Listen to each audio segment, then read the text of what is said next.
ndagira ngo uyu munsi tuvugane n'abantu bitwa ko ari abakozi b'Imana, biyita gutyo, biyita ko bavugira Imana, biyita ko bavuga ibyiza mu bandi, biyita ko ari intangarugero, biyita ko ari abavuga rikijyana, biyita ko cyane cyane bashingiye ku myemerere, babiganisha ku Mana, bavuga ko bamurikira abandi, bavuga ko bereka abandi inzira ijya mu ijuru no mu byiza, ariko bakaza guterura abandi, bakaza gusesengurira abandi ku karubanda, ariho hano twita ngo ni ku mbuga nkoranyambaga. Abo nibo nshaka ko tuvugana uyu munsi. Niba urimo, ba hafi tuganire, twumvikane kuri ibi bintu. Nugira ikibazo, uzanyandikire muri comment, tubiganireho. Umbwire uti wenda hano twakongeramo iki ngiki, cyangwa se havamo iki. Wowe se ubyumva ute? Uri kumva iki kiganiro? Hari icyo ubyumvamo? Hari ikintu wumva twabwira abo bantu bitwa ko ari abakozi b'Imana, batujya imbere bitwa ko bari kutwereka inzira?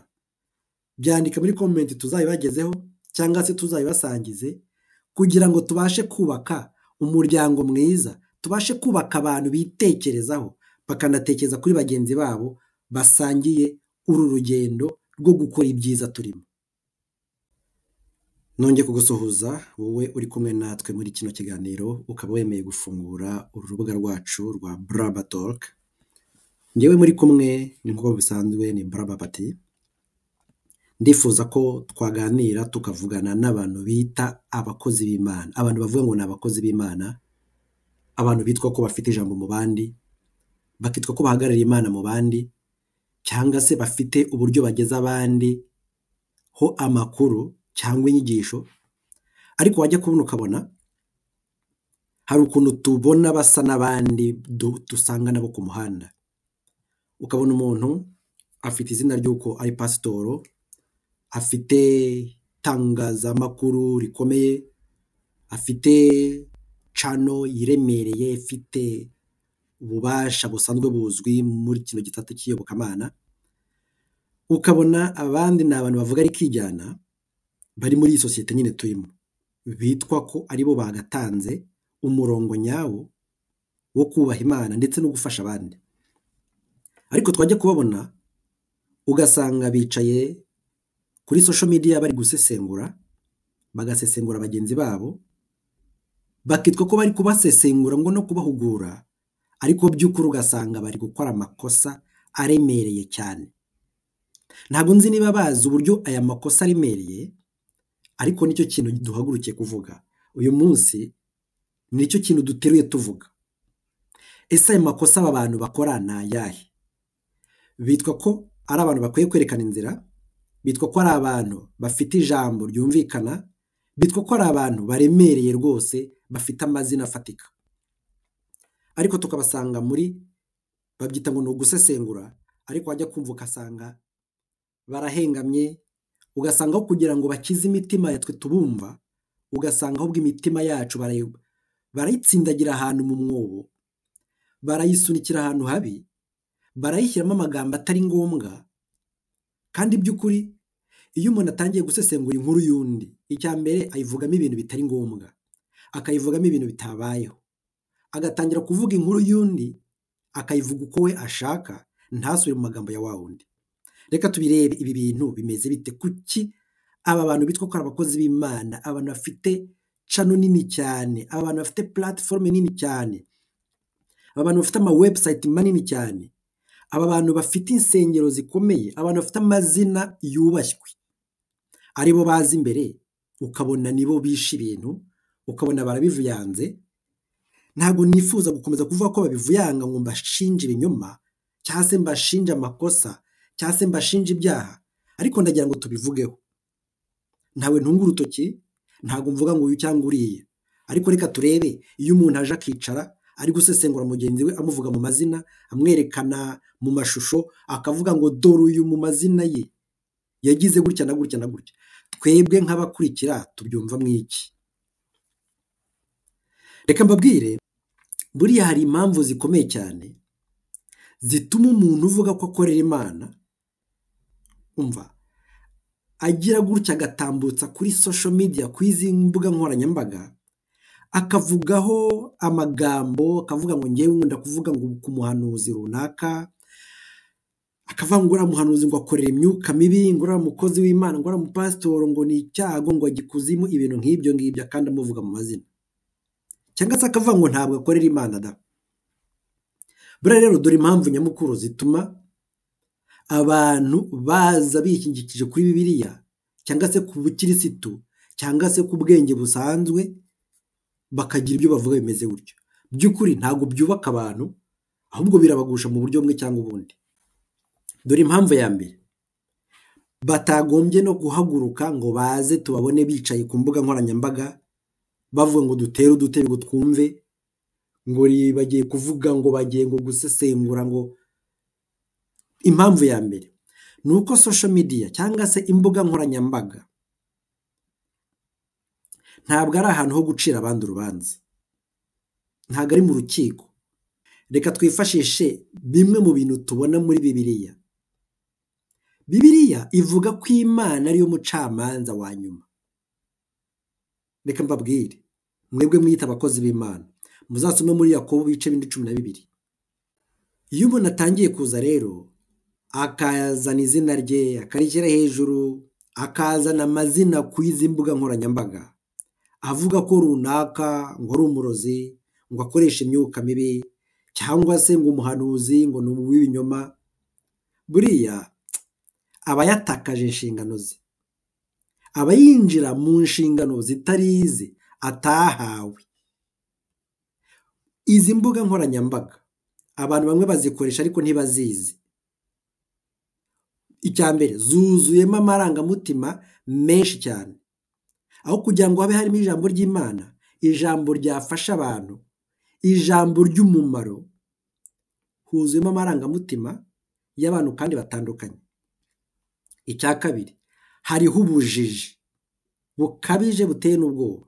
Icya gatatu, hariho gusebanya kwa kundi ko mu rwego rwo hejuru. Icya kane, hariho guhuza nabi amagambo. Wumva iki kintu neza, hariho guhuza nabi amagambo y'umuntu ukayafata ukayasubiramo, ubu byishe, ubu byangije. Aho umuntu yashaka kuvuga ukuri bihinduka intambara, bikarangira byiswe kubeshyerana, kandi bikitwa gusebanya ndetse no gusenyana. Dore ikindi kintu cya kabiri gikomeye, ubundi Bibiliya yigisha ko kwirinda gusebanya no gutongana mu ruhame, ibyo ngibyo bitagomba kubaho. Bibiliya yigisha ko abantu bakwiye kwirinda gusebanya no gutongana mu ruhame. Yesu yaravuze ngo tugomba kubanza gutokora umugogo uri mu jisho ryacu mbere y'uko dushaka gutokora agatotsi kari mu jisho rya mugenzi wacu. Ibyo niba mushaka kubimenya, mujye gusoma muri Matayo ibice 7 kuva ku murongo wa 3 kugera ku wa 5. Erega na Paulo yarabivuze. Sinzi n'abantu bajya babikurikira ngo babimenye, cyangwa se ngo bafate Bibiliya nyine bayisome bumve ibintu birimo atari kuyisoma nk'ikinyamakuru. Paulo we yaravuze ngo tugomba kureka amagambo yose y'umujinya, yo gusebanya ndetse n'ibitutsi. Niba ubishaka ujye mu Efeso ibice 4 umurongo wa 31. Arongera avuga ngo ndetse n'uvuga ko abantu bajya bavuga nabi abandi. Yarongeye avuga ku bantu bavuga abandi nabi, avuga ko abo ngabo ubwabo baba bakora umurimo wa Satani. Nabyo niba ubishaka jya muri Timoteyo ibice 5 umurongo wa 13, urabisangayo. Wewe wiyita umukozi w'Imana ariko ugahagurukira gutaramira kuri bagenzi bawe. Dore kwihanangiriza abantu ku mbuga nkoranyambaga bizana ikindi kintu ushobora kuba utajya utekereza, cyangwa se abantu batajya batekereza muri rusange. Ikindi kintu cya mbere bizana gusebanya. Icya kabiri, bikazana kwangiza izina ry'undi. Icya gatatu, ibi bintu bigusha abanyetorero, ibi bintu bishyira abantu mu kajugane, ibi bintu bituma abantu bamera nk'abatazi ibyo bari gukora, bakayoberwa ninde uvuga ukuri ninde utavuga ukuri, ninde tuzakurikira ninde tutazakurikira. Ibi byose rero Bibiliya irabyanga nubwo bwose abantu bakomeje kubikora kandi biyita ko ari ab'imbere y'abandi. Icya gatatu gikomeye, umuntu wumva ko hari ubuyobe, Bibiliya yamuhaye uburyo bwo gukosora abandi. Ntabwo yavuze ngo mujye ku mbuga nkoranyambaga, oya, mwumve uko byavuzwe. Yesu ubwe yatanze inzira, aravuga ngo niba hari umuntu wakoze nabi, mujyane mu biganire mu ibanga. Nk'urugero rwabivuze se, Matayo 18:15. Arongera aravuga ngo niba umuntu atumvira natakumvira, mujyane mu bandi 2 cyangwa 3. Aho ni ku murongo wa 16 mw'icyo gice cya 18. Jya ku murongo wa 17 se ubyumve. Aravuga ngo niba byanze, nibwo ubigeza ku rusengero cyangwa se ukabigeza kuri kiliziya yawe, ukabigeza ku muryango remezo, ukabigeza muri ya groupe musengeramo. Ariko wabanje kumusanga mwembi aranze, umuteje undi mugenzi we, mumuhuguranye neza, ubwa gatatu nibwo mumujyanye mu rusengero handi musengera. Yesu rero ntago yaje ngo avuge ngo nubona akantu kuri mugenzi wawe wita ko katari keza wowe ubwawe, ngo uzamujyane kuri TikTok, kuri Facebook cyangwa se kuri YouTube. Wavuga ngo ibyo gihe ntago byari biriho. Wenda ari gukoresha ko wamujyana ku karubanda, ariko ntago ariko yabikoze. Yabikoze muri buriya buryo butatu tumaze kuvuga. Kuzana abantu rero ku karubanda, ugatangira kuvuga ngo amakosa yabo, ngo ubuhanuzi bwe ngo ntabwo bwemewe, ngo kuba ngo yakira ngo amafaranga, ngo aza kukureba ukamuhita icyo akabona gutaha, ngo icyo nicyo cyerekana ko ngo adakorera Imana. Ariko se reka nkubaze, bariya bapasitoro tubona, bariya abantu bose bajya kubwiriza ijambo ry'Imana hirya no hino, iyo agenda mu modoka, reka tuve ko nta mafaranga umuhaye, iyo agenda mu modoka, iyo modoka ntabwo inywa esanse se ntabwo ari amafaranga cyangwa amazuta. Iyo ateze moto se, ese nawe muvuga ko abaje guteka imitwe?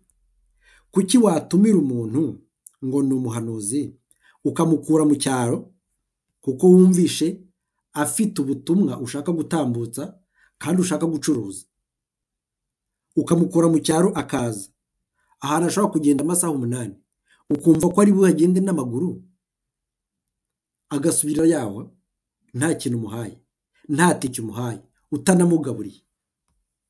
Ese wowe kubifata ukabishyira kuri chaîne yawe, ukabicuruza, ukabishyira ku kinyamakuru cyawe, ukabishyira kuri website yawe, ukabishyira ahantu ubyungukamo amafaranga, kuki wumva ko agomba kugenda n'amaguru, mbese akabaho atarya kandi wowe uri kurya, uri gukora ibintu bimeze nk'ibyo n'abari gukora? Reka mbabwire, ntabwo ariko ijambo muvuga musobanura mwigisha abantu, ntabwo ari cyo rivuga. Reka nkubwire ikindi kintu cya kane gikomeye. Social media, izi mbuga nkoranyambaga zisenya kuruta uko zubaka. Iyo umuntu aje agatangira akavuga, ugazana umuntu izina rye, ukavuga ngo ajye kuzimu, ngo atamba abantu b'ibitambo, ukavuga ngo mu rusengero rwe ngo warasengeye 1-2, ngo wahise ubona ko rwose ngo ari umuntu utajya mu ijuru. Reka nkubwire, ntabwo ari wowe ugena urufatiro rw'abajya mu ijuru, ntabwo ari wowe ufite ubushobozi bwo kumenya ko ubuhanuzi bwemewe cyangwa butemewe. Iyo Imana igiye kuvugana n'abantu ntabwo iza kukugisha inama, Imana irigenga. Niba wabikoraga rwose ubihagarike, ubyita ubusesenguzi, ukabyita bunararibonye, ariko twebwe turakureba tukagucisha mu ijisho. Icyambere ugasanga analyse cyangwa ubusesenguzi ukora, hari abafite ibitekerezo birenze uko utekereza, bahita babona ko uri umuntu uciriritse. Ariko rubanda rugufi twebwe ukatuyobya, ukibwira ko ibyo ukoze ari ibintu byiza, ariko by'ukuri dore ikintu uba ukoze. Iyo uzanye umuntu ku mbuga nkoranyambaga ukajya uvuga izina rye ugahita umutera ukamukubita hasi, ibintu bye byose ukabihindura ubusa, ukabihindura ibyo kwa Satani. Nta hantu uba utandukaniye n'aba bakoroni baje bakavuga ko amadini yose cyangwa se imyemerere yose yabaga mu baturage ba Afurika ngo ibintu byose ari bipagani, kugera n'ubwo bita amazina yacu y'amanyarwanda ku buryo bayita amapagani. Umva ari ikintu uri gukora. Icya mbere uba uri gusenya imitima y'abantu. Nibyo koko urashaka ko abantu bakumenya, urashaka ko abantu bakumva, urashaka ko abantu tugushyira hejuru rwose tukakwamamaza, ariko uri gusenya imitima y'abantu. Icya kabiri uba uri gutera urwango mu bantu. Abakundaga uriya mugenzi wabo uba uri kumubangisha. Hari uburyo ushobora kubisobanura ugafata inyigisho nk'iyi ukayivuga udasesereje, ukayivuga utabogamye, ukayivuga udahamagaye izina ry'umuntu. Ushobora gufata inkuru ukazanamo inyigisho ukavuga ngo ijambo ry'Imana ntabwo ryemera ibi n'ibi n'ibi n'ibi, ukareka kuzana izina ry'umuntu runaka mu byo uri kuvuga mu busesenguzi bwawe, kuko biteza urwango mu bantu. Kabiri gatatu usanga abantu bari begeranye n'umuryango we baramwanze. Icya kane, icya gatatu, ibyo bintu bizana ibihuha mu bantu. Uba uteje gushidikanya ukavuga ko ibintu atari byo, kandi ntabwo ariwe ufite ubushobozi bwo kwemeza ko, si nawe ufite inshingano zo kwemeza ko ibintu ari byo cyangwa atari byo. Icya kane, uba wanduza izina ry'abandi cyangwa se ry'uwo muntu uri kuvuga, uri kumwanduriza mu itorero rye. Bahita batangira kuvuga ati n'ikinyamakuru cyaramuvuze, uyu ni umupagani, uyu yarabeshya, yaravangiwe. Urumva ikintu uba ukoze? Uteje umuntu abo mu itorero rye basengana n'abo mu muryango we, gusa urumva ukoze ibintu byiza. Utera abandi bantu kwanga Imana, aricyo kintu gikomeye kandi cya gatanu. Ubusesenguzi bwawe rero muvandimwe, uzana umuntu ugashyira ishusho ye hariya ukagera gutyo ukagera, uba uri kuduteza kwanga iby'Imana ikora kandi yabikoze, kuko niba yanamutumye n'ibitamutumye ibyo ntibikureba. Ubuhanuzi bwemerwa ari uko bwasohoye, cyangwa se ubutumwa bushobora kuba ukuri bitewe n'impamvu nyine dushobora kureba tukabira mu kindi kiganiro, wenda tuzabireba. Imyuka mibi rero ikunda urusaku n'intonganya, kandi rero murabizi ko iyo bigeze ku mbuga nkoranyambaga bihita bihinduka umuriro. Noneho umurimo w'Imana rero ni ubwitonzi, ni ukubaka, kandi ni amahoro. Umva ni ikintu cya gatanu ngiye kuvugaho. Si uko ibyo tuvuga byose ari ukuri. Buriya n'urwango rushobora kwihisha inyuma ya ba bantu bitwa abahanuzi, ariko niba runahari, hari inzego zishinzwe kubikurikirana, atari we mugenzi wawe ugomba kujya kumwangisha rubanda n'abo baturanye. Iyo uzanye umuntu ku mbuga nkoranyambaga ugatangira kumuvuga, umusebya, umusesengura, umugaraguza agati, ugahera iburyo ukajya ibumoso, ukajya mu muryango we ngo avuka n'aha n'aha, ngo ubundi ngo yagize, hari igihe natwe duhita tukabona nawe uri kurwana n'inzangano zawe bwite, kuko wenda agiye kumenyekana kukurusha, cyangwa se agezweho kukurusha, cyangwa se ijambo we wari ufite ryaracecetse, cyangwa se urashaka no kumwuririraho, ariko burya nabyo ntabwo ari byiza. Hari igihe nanone ni ku muntu wese, hari igihe aba ababajwe n'umuntu runaka, akaba ashobora kuzana ubuhanuzi, cyangwa se nawe ukaza ukamwurira, akazana ubutumwa runaka, cyangwa nawe ukaza ukamwurira ibintu nk'ibyo. Hari igihe aba arimo kwiyerekana, hari igihe aba ashaka gukundwa ku mbuga nkoranyambaga. Ntimubizi se ko umuntu avuga ngo Imana yanyeretse, ariko wajya kubona ukabona icyari ubutumwa cyahindutse ahubwo ubucuruzi? Ni uko ubyitondera nabyo. Buriya rero umuntu ashobora kugira mwene ibyo byose yarangiza akabyitirira Imana, ariko burya Imana ntabwo ikorera mu kavuyo. Niko dusoma mu Bakorino ba mbere ibice 14 umurongo wa 33. Niba koko hari ikibazo Imana iragikemura mu buryo bw'amahoro. Ntabwo ari ukuza guteruriza abantu, ngo utere abantu hejuru barebe badasinziriye, cyangwa uvuga umuntu agera ubwo ashaka kwiyahura kubera ko wamuvuze. Ni uko ubyitondera bagenzi banjye. Dore ikintu cya gatandatu rero, kurega abantu ku mugaragaro bibatera gutinya Imana no kwanga abizera. Uzi uko iyo umuntu azanye ubutumwa akaza avuga ngo ngewe Imana yarantumye, niba yaramutumye ni byiza, niba itaramutumye ni urubanza rwe. Ariko iyo wije kumurega ku karubanda ugatuma ngo uriya ngo mumwitondere ngo kandi uvuga ko yagiye ikuzimu ariko ntimwajyanye, kereka niba mwarajyanye. Niba mwarajyanye ujye utubwire ngo twajyanye ikuzimu duhite tubashyira mu gatebo kamwe tujugunye. Ariko mbere na mbere wowe ubivuga ni wowe tuzahita dushyira mu gatebo k'ujya ikuzimu tugushyire ku ruhande tubone kwiga ku wundi. Ariko ntabwo ari wowe ushinzwe kubyamamaza muvandimwe. Iyo uje kurega abantu rero ku mbuga nkoranyambaga bituma abantu bazinuka Imana. Umuntu abona ko iyo video yawe ivuga nabi umukozi w'Imana cyangwa se umupasitoro cyangwa se undi muntu tuva ngo yihaye Imana, arayireba akavuga ati ariko se niba abakozi b'Imana, niba biyita abakorera Imana bavugirana ibi ngibi, babwirana ibi ngibi, bakorana gutya, basebanya, bandagazanya, barema urwango hagati yabo bigeze hano, ni iki cyatuma nizera? Kandi Bibiliya iravuga ngo ugusha umwe muri bariya batoya ngo ikimukwiriye nuko yakabaye ahambirwa urusyo ku ijosi ngo akajugunywa mu mazi, mu nyanja. Nicyo kintu uri gukora rero. Witonde, aho guhamiriza abantu Imana hari igihe usanga uri kubatandukanya nayo, kandi uri kwitwa ko uri gukorera Imana. Ikinyamakuru cyawe ari kigamije ku murongo w'ibijyanye n'Imana, reka bari uko mbivuga, ariko ugasanga siko biri kugenda. Reka nkubwire ikintu cya karindwi. Umurimo w'Imana ni ukurinda imitima y'abantu, ntago ari uguhangana.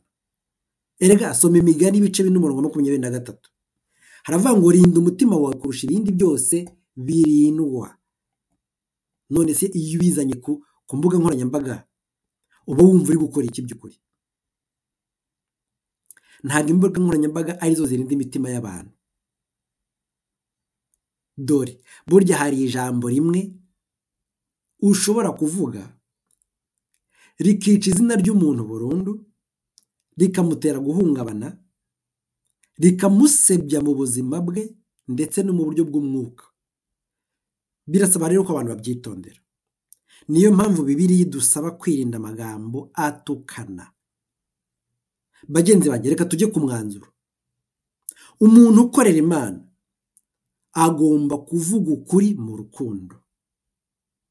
Ntabwo ari ukuza ngo ndabivuga ngo nimushaka ngo munce umutwe, reka da, bivuge mu rukundo. Icya kabiri, agomba kubaka akirinda gusenya.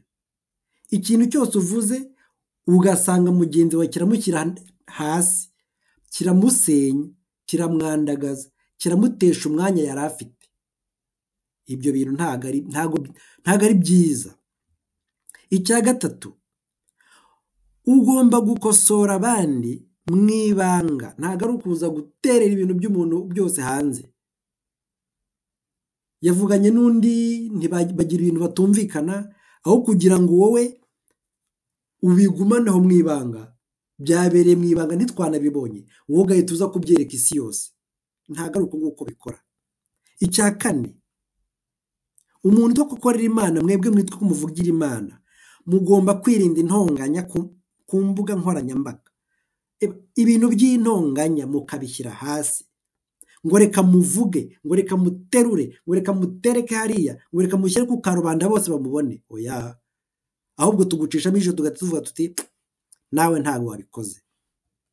Ikintu cya gatanu, ugomba gukora umurimo w'Imana mu bwitonzi, atari mu rusaku. Ariko muzi ko ngo n'abamarayika bahora batitira, natwe dukwiye gutitira tugahinda umushyitsi. Nawe witwa ko ukorera Imana ibyiyita, bikore mu bwitonzi, wikoresha urusaku. Imbuga nkoranyambaga rero ntabwo ari urubuga rwo gucira abandi urubanza, cyane ko ibyo uzanye ku mbuga nkoranyambaga nta n'icyo bikemura usibye guteza induru gusa, abantu bakara badasinziriye, abantu bagatangira gucikamo ibice. Bantu mwitwa ko mukorera Imana, ibyo bintu mubicikeho rwose, mubireke. Social media ni urubuga rwo gukwirakwiza,